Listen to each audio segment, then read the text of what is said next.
It's a waiver wire Wednesday, and today we're looking at quarterbacks, tight ends, running backs, wide receivers, going deep down the list, help you with those pickups, help you with that confirmation bias since your waivers probably ran last night. But before we dig in, you need to click that subscribe button right now because we're looking at the waiver wire every single day, one way or the other. We're either doing player lists like these, or we're going deep dives on the trending players with the You Need series. We're also helping you set your lineups with rankings and looking at the matchups every single week. Click that button. Stop missing out. Ric Flair is watching. Do not disappoint Ric Flair. Our first player coming off the board, off the waiver wire, is Darren Waller. Darren Waller is probably the hottest get right now, because Woody Marks is probably rostered already as a handcuff lottery ticket stash as we've been talking him up. Darren Waller got a lot of work. He ran 10 routes and got 4 targets. He ran half that in the slots. He's getting used as a wide receiver. Tyreek Hill is out. There might be a little bit more of a ramp-up period to him. Like instead of 10 routes, he might be to that 15 to 20 range in the next couple of weeks. And then eventually he'll get to that sweet spot, 25 to 30 range when it comes to the routes ran. I look for him to hit an 80 to 100% route participation rate with this team. I look for him to have a lot of good weeks this season. And when you look at the other tight ends off the waiver wire, unless a good one got released for whatever reason, there's really no league-winning upside at this position other than Darren Waller. Maybe likely, but you got quarterback issues, and also that prior to that, he's had some big games, but not a league-winning asset, where Darren Waller, kind of like Jonnu Smith last year, might be approaching that. And then after that, you're looking at the wide receivers, you're looking at the running backs, you're looking at lottery ticket running backs, and then dart throw wide receivers. I suggest you get a lottery ticket running back, but those dart throw wide receivers, it's going to be the same names. Next, Jaxson Dart. This guy takes off with it. 10 rushing attempts. We're dealing with a hamstring. We got the Saints on the road, Philly, Denver. He's not going to be great for regular football, even though he's like 1-0 technically. But he's not going to be like bad for fantasy. He's going to be up and down, but he's going to have those fun moments slinging it deep, taking off with it. Led all college quarterbacks last year in deep ball attempts. Jaxson Dart is probably the prime get off your waiver wire unless one of the same other waiver wire quarterbacks from the last few weeks got released back. Kind of like if Matthew Stafford's there, obviously. But Jaxson Dart, your new waiver wire quarterback, Woody Marks. Like, of course, I did a You Need video on him yesterday. Nobody really watched it. It got views, but not the usual You Need video. Just like Trey Benson, because everybody's in. They either already got him, he's already rostered, or they don't care. They don't need to look him up. They know they're just going to chase it. He's an auto chase this week. He's going to get workload opportunity. I think Nick Chubb could be a thorn in his side for fantasy production until he fully takes over the role, but he's looking good. He's the top get outside of Darren Waller because Woody Marks should have been already rostered anyways. He's the top get off the waiver wire this week. Wan'Dale Robinson should be sucking up the volume in this passing attack. We got to see what that really looks like with Jaxson Dart. We got a 1-game sample. That equated to 5 targets. Also, it's not a full sample with Malik Neighbors out. This team's going to look vastly different, but he's one of the top wide receivers on the waiver wire right now, but he really should be rostered because 8 targets, 10 targets, back-to-back games with good fantasy production. You shouldn't release him due to what he did against the Chiefs because it's the Chiefs. Next, you had that Chargers game, and now you got Malik Neighbors out. He shouldn't really be on the waiver wire, but he might be there. Brenton Strange. If you're looking for a tight end that runs a lot of routes and gets volume in the passing game, here you go. His last 3 games, 5 targets, 7 targets, 7 targets. I don't look for him to have league-winning upside. I don't really like this Chiefs matchup, but he is running a lot of routes. He is getting a fair amount of targets for a tight end off the waiver wire. Really outside of Darren Waller and maybe Isaiah Likely. It's really hard to go after some of these tight ends. Hopefully you got one of the good ones on your roster. Dillon Gabriel. So a lot of you guys got questions about him, and I talk about the Browns quarterbacks every day. Not really with analysis, but making fun of them. And I make fun of Dillon Gabriel a lot. So my analysis with him this whole time was, once he got this position, which we knew this was going to happen, is that he's going to start off looking okay to like moral victory type range. And then eventually the wheels are going to fall off. You got Minnesota. They've been bending a little bit more compared to last year. But also the volume of this team. Tillman's out. Your traditional 12-team leagues, it's just really not deep enough for this risk right now. I think they really would benefit just road dogging with Quinshon Judkins in the defense and allow him just make 1 or 2 plays a game to help keep chains moving, but really just keep it simple, stupid type scenario. He may not be great for fantasy. He doesn't have the weapons. Jerry Jeudy hasn't been looking good. You got the tight ends who've been solid, especially Fannin. But the thing about this, he's very raw because the reps in training camp this year has not been the same for your usual rookie quarterback drafted in the middle rounds, because he had to split with Shadur, split with Pickett. They rolled 4 deep at quarterback. That being said, he's going to be a little bit raw. He was up and down in preseason too, but preseason versus training camp, there were some moments in training camp it looked horrendous. Playing 20-30% of his balls, getting packed at the line of scrimmage. But he's a fast mental processor. He's accurate. He can move in the pocket a bit. I look for him to start off strong, football-wise, and I look for the wheels to eventually come off. Next is Kenneth Gainwell. He should have got rostered right before kickoff, but a lot of you guys slept in. He's sitting there right now, and people are going to blow some fab. He's got a bye week, then he's got the Browns. So technically, he kind of's got 2 bye weeks coming up to where it's going to be hard to start him, especially this week because he's on bye. That being said, Arthur Smith's still there. Jaylen Warren could come back. He could be used like this and then randomly used like how he's been, and it could be off and on. If you want him as a lottery ticket running back, considering you saw what you saw from week 4, cool. If you're expecting him in your lineups every single week, that could be the issue considering Arthur Smith, considering the other running backs on the roster. So in those cases, you may want to fall back and allow somebody to spend up on him. So you keep your fab and they lose theirs. Darius Slayton, deep ball dandy. I look for him to get the deep targets that Malik Neighbors was getting. I look for him to get that volume. I look for him to be one of those wide receivers that splash probably 3 to 5 games for the rest of the season and give you like 7 to 10 on those other games. So you do what you want to do with that, but he's going to be getting like 12 to 15 average depth of targets, probably pushing 80 to 100 air yards a game, probably going to get 5 to 7, maybe 4 to 7 targets a game, most of them deep, not many short targets. That's what we've seen historically, and that's really how he wins on the field. And maybe they get some manufactured targets on quick screens so they can take advantage of that 4-3 speed, trying to get some juice, trying to get some creativity. You do what you want to do with that. They even said boom bust there as a threat right there. That's just what he is. Isaiah Likely. So we're watching this offense. We got to start clicking here, and we got to get out on the field. We're going to be up and down. We had some big moments last year. We got to ramp up a little bit. But when you're looking at upside at tight end, it's really him and Waller right now. It's really just him and Waller.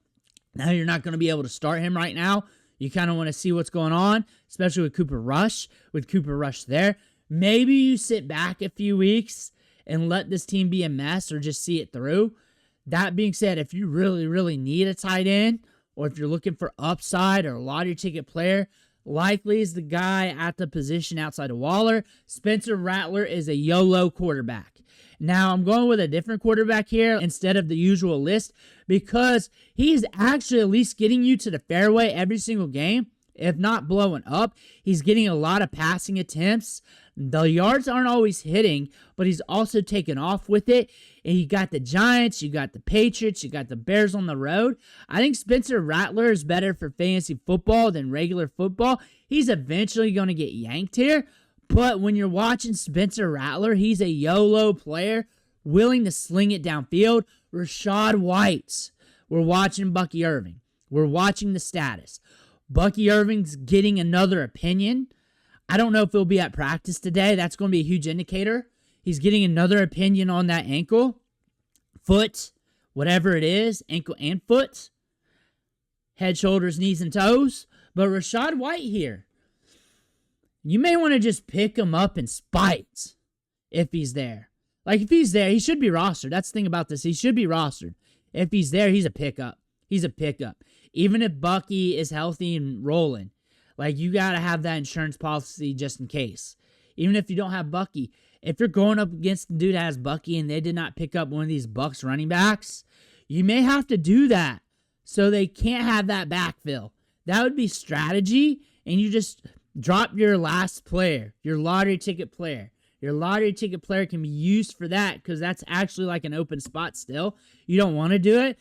But the good thing about this year is we got so many lottery ticket running backs that you can be malleable to inflect strategy on your opponents. Malik Washington, he's going to get a bump up in opportunity and targets, or at least should. The thing about his game, he gets the short to intermediate targets. His ADOT's always rough, though. Short target city. He's got to rack up catches. He's got to rack up touchdowns. But Tyreek Hill's out. There's going to be some changes. He's running about 25 routes a game, excluding, ironically, last week where he ran 17. I expect him to get more volume. I expect him to be used well. He's going to get a unique video this week. He's a very talented wide receiver who killed it at the Shrine game in the practices. Good production out of Virginia. He's a very good wide receiver to have, but I would not be looking at him as a usual start going forward unless he shows us more. Harold Fannin, if he's down waivers, he's been looking good. He's been looking solid. The quarterback play has been sucky. That's the thing about this. It's probably going to continue to be sucky, but Gabriel might hyper-focus the tight end. He's a very practical quarterback. He's accurate. He doesn't take risks. He'll probably look at these tight ends a bit. He might still be racking 4 to 6 targets a game, getting opportunities. He's had some rough matchups. It's also the Browns. There's not much on the waiver wire. I think he's going to be okay for the rest of the season, and it might be a little bit volatile. Cooper Rush. He might accidentally hit some fantasy production. He's got the weapons here. He's got some matchups coming up. You got that Houston game. You got the Rams. I don't think we're going to hit the upside, but I think Cooper Rush might accidentally get you there, even if he plays bad. You don't have to be a good quarterback to be good in fantasy. Actually, the bad of the bad, as long as they're able to sling it to a point, are able to get to the fairway, if not more, and you got weapons around them. Am I looking to get him off waivers? No. In deeper situations, if I'm really in that dire of a need, yes. So really, I'm not looking to get him. But also, we know our usual quarterbacks. They're ahead of him. The other quarterbacks we just talked about, they're in better situations. Cooper Rush, though, if you're in that spot, then you know. Sean Tucker. So, again, we're watching Bucky Irving. Bucky Irving's out. He's going to get a bump up. Sean Tucker hit 1 week last year. Has not hit since then. Has not but hit before then. Sean Tucker's a very good running back. Like, he fell out of draft due to a heart condition, and he's been trying to climb the depth chart since then, but they keep bringing in good running backs. They keep hitting at the position, and it is what it is. It's unfortunate. But he's also a very good running back. Like, he'd be a good RB2 to maybe a starter to every other team in the National Football League. Every other team. Every other team. They were saying good things about him in training camp like they do every single year. The fact that we're to this point is a testament to how good he is, because so running backs with his draft capital in this situation could have been released for something else. Sean Tucker is a running back to monitor. When I said my rankings video, go check that out. I said, like, if Bucky Irving was out, I'd anoint him around the 30 to 35 range. So flex, gamble type scenario. Nick Westbrook. So this could be your sneaky pickup. Traditional 12-team leagues, it's going to be hard. But historically, he cashes in the red zone. And they may be looking at that. Because other teams are going to know who Darren Waller is. Like, they're going to be looking at that. He's not going to be sneaky. Maybe they get a little bit more creative. He's not going to rack up targets in this offense. Waddle, HN, now Waller. You got Washington in and out. It's going to be hard for him to rack up more than 5 targets a game. The red zone looks, he's a gamble splash play for lineups. Carson Wentz. I don't know if you can start him this week. That Browns defense is for real. And if you're planning on starting him week 6, good luck. Good luck that week. But Wentz here, like, if things break down, he's got the weapons around him to at least get you the baseline. And if things are breaking down, all it takes is the 3rd and 4th quarter, and he can get you there with what they got. Maybe you like that, maybe you don't. I really don't suggest him on the road against the Browns right now.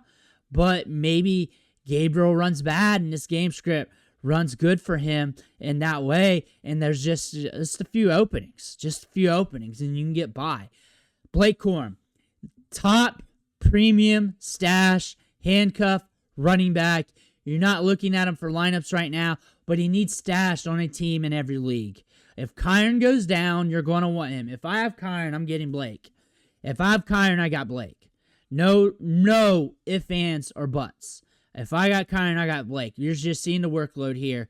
5 carries, 8 carries, 9 carries, 4 targets. It's increasing. He's looking good on the tape. Tape checks out. The numbers are increasing. No ifs, ands, or buts. Romeo Doubs, everybody's going to chase him. Everybody's going to chase him. He's going to be one of the top gets. He's going to be the safest wide receiver on the Packers. None of these wide receivers are safe on this team. It's a carousel effect. Like, I've been saying this 3 years straight since I created that term, maybe 4, that any wide receiver in this offense can get it on any given Sunday. It's just, Love just spreads it around. He doesn't care. They just spread it around. They don't care. The one who's getting the bulk of the targets, running the bulk of the routes, who's historically, snap share's been up there, 71, 74, 89, 90. Now, Golden, I look for him to break out in some games, but I also look for him to be volatile. And we kind of said that coming in. Like, he's going to be okay to an extent, depending on your expectations. But it's still the carousel effect of the Packers, and it has not changed, and it's probably not going to change even next year. Romeo Doubs is good for rosters. Kendre Miller is one of the under-kept or under-talked about lottery ticket running backs in the National Football League. Now he scored a touchdown. Now everybody wants to talk about him. We've been talking about him since week 1 because he got 5 carries. We've been talking about because Clyde Edwards-Helaire, Cam Akers, they brought in gatekeepers, and he told them to leave. It's his job. They hated him because he was banged up. He was in the doghouse. Now he's kind of out of the doghouse. Now he's showing some flash, some wiggle. You got some games coming up. If Kamara goes down, and we're seeing players go down, Kendre Miller is going to get the Trey Benson, Woody Marks treatment. Dontayvion Wicks. He's an upside play. He's a gamble week to week. You never know what you're going to get. He gets the deep targets, so all he has to do is bring in one. Those are tougher ones to bring in. So it's going to be splashy. It's going to be random. If you need that gamble, go ahead. Caleb Johnson. I look for him to get returned to the waiver wire in a lot of leagues. If he's sitting there, he's a lottery ticket running back prospect. A high-end rookie with a lot of talents who's ironing a lot of things out with his prospect developments. Pass blocking, pass pro. A lot of people will say he can't. Remember, he only had like 38 pass blocking reps during his 3 years at Iowa. The main target leader had 46 targets last year, and he was running routes during almost all of those. They didn't use him in pass blocking. He's inexperienced at pass blocking. He's inexperienced at a lot of the finer technical things that doesn't require you to have the ball in your hands. That being said, Caleb Johnson needs time to ramp up to the game. This could be next year. This could be week 10, 15. But the talent's still there. That's why he's a lottery ticket stash player. Elic Ayomanor should be rostered. I'm getting a lot of start-sit questions with him, but he's in all the waiver wire articles. So I do not know what that really means. Like, is he sitting there on waivers randomly, or is he actually rostered? Because I'm getting every single or every other start-sit question with the wide receivers has him in there in like the 4-pack of wide receivers being asked with. And this is what he is. He's on a very volatile offense, very volatile quarterback playing situation, but he's getting 7, 6, 5. And when it comes to targets a game, he's running all the routes. He's going to get more touchdowns this season. He's a gamble dart throw. He can get you to 15. He can get you to 3. And it's really just on the Titans, the situation, and how Cam Ward is doing. Rashard Smith is trending up. He's starting to get more targets, opportunities, snaps. He's starting to get a little bit more of everything.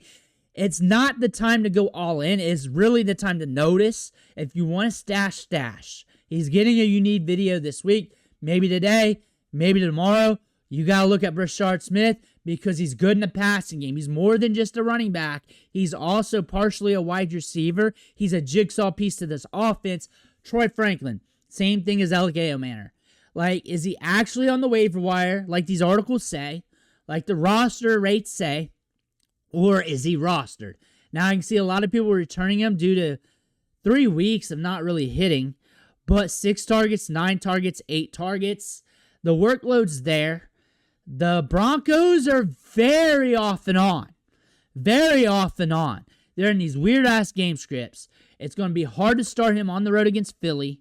That's Jets game scripts. They're always weird. You got the Giants. I would start him maybe against the Giants, really depending on your bye weeks and your situation.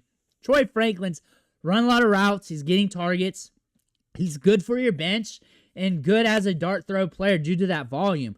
Ollie Gordon, one of the top lottery ticket running backs in all of football right now. If HN goes down, he's getting a Trey Benson treatment. And that's it. End of discussion really to that. Like, everyone's blowing the fab. Everybody will blow that fab up on Ollie Gordon. 100%, everything laid down to pick him up. If HN goes down, he has went down before, and he's going to get red zone looks. He's not really a standalone piece right now, but as a lottery ticket stash, he's one of the top ones. Josh Downs, is he on waivers? Is he out there? Route-wise, 25, 16, 23, and 17. He's a very good wide receiver competing with a lot of good wide receivers. Michael Pittman, Tyler Warren, Jonathan Taylor's been killing it. Daniel Jones has just been spreading it around. He doesn't care. He's never seen this many good wide receivers. He's always had like just one. So this is a situation where the volume's not really there, but it kind of is. 8 targets and 5 targets. Some of these game scripts have been weird. Dolphins are always weird. Denver, Tennessee's always weird. The Rams defense, the offense pushes the pace, and that defense can push it around a bit. So we might open up a little bit. He's a stash. He's one of the top wide receivers if he's there. Emari Demercado. Trey Benson might be banged up. He ain't been practicing. There's a lot of rumors about Trey Benson. That makes sense for the end of the game. Emari Demercado, we've always said he's going to be a thorn in Benson's side when it comes to fantasy. He's explosive. He's good in the passing game. If you want to be creative, this is a pickup for you if you got the spots. Jalen Tolbert, he's getting work. 12 targets in the last 2 games. And the Cowboys are going to be in these game scripts that pushes the pace. Maybe you want him due to that. You can randomly throw him in. You never know what's going to happen. It's just going to be a random box of chocolates. But still, Jalen Tolbert is getting volume. And teams are going to look to take away George Pickens and allow Jalen Tolbert to try to beat them. And he will get his moment here and there. Jaden Blue. They're talking about getting him active.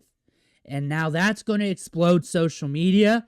He's always exploded social media.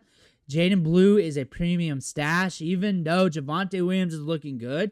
Like, this team is going to look for new ways to move the football. Like, they're scraping it and they're working it, but they still got to work it in other ways and be creative. Jaden Blue was banged up in training camp. He was banged up. He was missing practices. He was missing preseason. Jaden Blue's a little rough around the edges to begin with, so he needs time to ramp up. But eventually, they're going to explore him. Turpin is a wide receiver that gets work out of the backfield. CeeDee Lamb's out. He can be very explosive in space. He's a lottery ticket dart throw for lineups.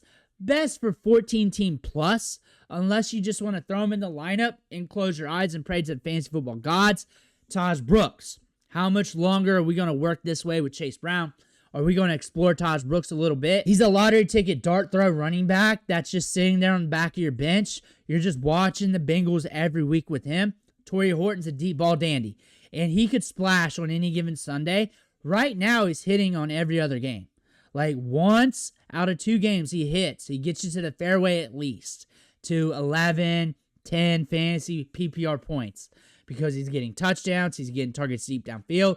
I expect him to continue to get targets deep downfield because you look at Jaxson, Smith, and Jigba, he's usually around the short to intermediate.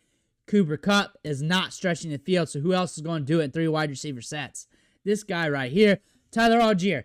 If you don't want to play around with the rookies, if you don't want to get that ambiguous, Tyler Algier, if he's sitting there on waivers, if Bijan goes down, he's going to get the Trey Benson treatment with the fab. He's actually one of the safest lottery ticket running backs out there because we know what we're going to get. They're going to pound him up the gut. He's going to get a lot of touches. He's safe. He's a previous 1,000-yard rusher. Tyler Algier's a safe get. Isaiah Bond's workload is increasing. It could suck still with Gabriel, but the waiver wire wide receiver, when you're looking at ambiguous league winners, there's no more. There's no more. Isaiah Bond kind of fits that mold. He's only been with the team for a month. He's got good speed. He can break off routes. He's a playmaker. Tillman has went down. The quarterback play has sucked. The offensive line has sucked. They got to live with the defense and the run game here. 27 routes ran in week 4. Things are trending up. I look at him as a lottery ticket for your bench that could become more if things get fixed. Luther Burden, same thing. Lottery ticket for your bench. Remember, a little rough around the edges right now. We missed a lot of mini camp and a lot of training camp, so we're still ramping up. This might be more for next year because we're still ramping up to what the team likes. But very talented wide receiver. Should have got drafted in the first round, but fell to the second round. Luther Burden is a guy that could emerge later on down the road. Jalen Coker, Cokeheads unite because he's on IR. You can stash him on your IR and anoint him up. When he comes back, all you have to do is drop a player and pick another player back up. There's plenty of lottery ticket players out there, a lot of them, that you can just pick them up. That being said, Coker could be running a lot of routes in this offense once he's back. He could be getting a lot of opportunities. This team's in a lot of weird game scripts. He was pegged to be on the field a lot before the injury. Coker was buzzing pretty hard before the injury. Marvin Mims splashed. 6 targets, 6 catches, 69 yards.